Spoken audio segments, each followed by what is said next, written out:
general only third.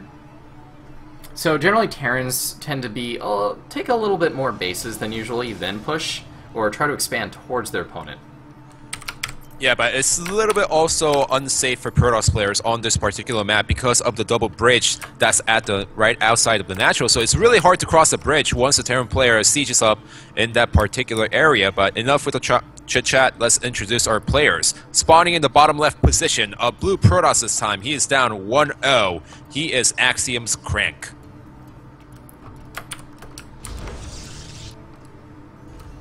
And at the bottom right, we have from Team Acer, INnoVation. I was waiting for that for like 30 seconds. I thought you were gone for a second. Ugh. I left and just gone, hey, I'm gonna go. You guys got it this right. Solo cast again? Just like yesterday? Oh, yeah, I didn't actually get to see the stream yesterday, so I don't know what happened. I heard ZP's had some stuff happen. Well, it was a little bit wonky, and I knew beforehand that some situations might arise in the middle, so it was all fine. Oh. That's no fun. How's that not fun? Person. We gotta panic? Panic! Just, scream a bunch on stream. Then again, that actually happened. My co-caster left me, what do I do? Well, it's worse if I'm not actually controlling the stream itself, and if my co-caster actually left. That means no really camera bad. whatsoever, no observing, no invite to the game. Radio cast. What are you gonna do? Well, you can't even radio cast at that point. Well, you can. Just leave you on Skype. Alright, we do have... Both are scouting pretty fast. Neither scouts first. They both scout last. They'll meet each other in the middle. Well, they'll scout like a little bit to the last because they'll see the probe and the SCB meeting each other. If they know the timing, then they should know that they're in the outer position. But if they just want to be safe, then they want to go inside the main base, especially from INnoVation's side. Previous game, he just saw the gateway. He's like, oh, the gateways are inside the main base. This seems normal. And he did not see the Twilight Council hidden way in the back. So INnoVation does not want to die to any builds like that in game number 2. Yeah, pretty standard stuff as our toss opener. Just getting that. Oh, and here's the shenanigans already. Sentinel. Gotta be Sentinel. Straight off the bat, Stargate. Total Biscuit was talking about how CranK is utilizing all these STARBOW units, and you're seeing this right into the play. In game number 1, he didn't stick to the original Brood War play with the Dragoons. Instead, he stuck to the Stalkers, and that gave him game number 1. This game, he's going for Sentinels, which is really used a lot by Protoss players, I have to say. Very true. STARBOW. And this shines CranK's experience through. Where Impact, just his play, and his shenanigans really killed CranK. Oh, but can he actually scout the Stargate? He is going to see the Stargate. He exactly knows what he is up against. But does he know what he's up against? That's the question. I don't know how much experience INnoVation has with STARBOW. And I guess he can analyze, okay, hey, it's kind of like an Oracle that might be coming out, but what does that really tell you? Because it's quite a bit different than the Oracle. It doesn't like just kill an entire drone line if you don't have any defense against it. But at the same time, it's really good for map control. It can kill SCVs unaware. It's quite a bit different. So we'll see how INnoVation responds, and if he responds correctly.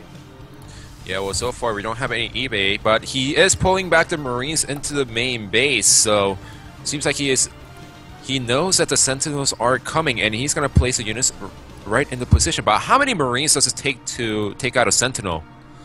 Around 3, 4. They are better than Goliaths against Sentinels at shutting them down, DPS-wise, but the Goliaths can withstand a lot more. So this should be fine, but he's going to fly around and be annoying and hit the natural.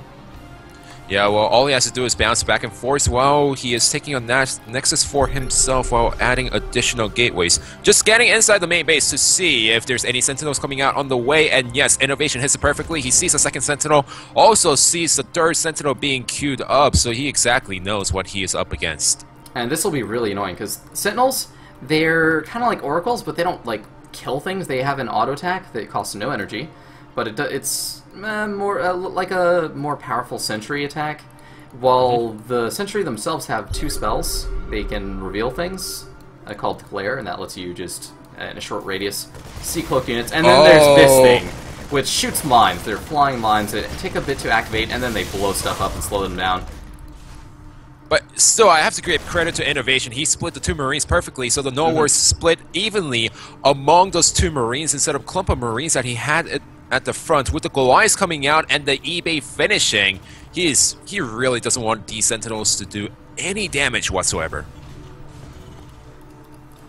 Absolutely. And that might cost him, because if CranK just techs up otherwise, gets some really strong economy, gets some really strong tech going, or just a bunch of gateway units, then he's going to have a bunch of Marines and really limited amounts of those strong mech units that you want to fight Protoss. Oh, well, we're going to see a mix of bio and biomech in this game as INnoVation is making medics. And a door... what's just that? roll with it. No, I just clicked on the wrong building. I don't know what the hell I saw. That's a Marauder, not a door. What am I looking at? I need to go back to sleep. These Sentinels are kind of acting like mutas. Just keeping him in his base. If he moves out, the Sentinels can walk in and do damage. A single turret will actually do a lot better job of denying these Sentinels than something like a Mutaflock will. Oh, here comes the push. What does CranK have at home? He got a lot of tech up. He invested a lot in infrastructure as well. Yeah, and something that INnoVation was doing well in this game is that he was using all the energy from the orbital commands to scan his opponent constantly to see if he's going for mass gateways, if he's going for massive tech right behind this. So he knows exactly what he is up against, but it seems like he just want to pull back for now as the Nowars are pretty much keeping inside his main base as CranK is doing a nice job with the Sentinels, keeping them alive and being annoying as possible. Now there's a few null wards put down just to keep track of any movements, any push-outs that his opponent might do against him. And these Sentinels are just keeping him out at bay, keeping him map controlled, being annoying.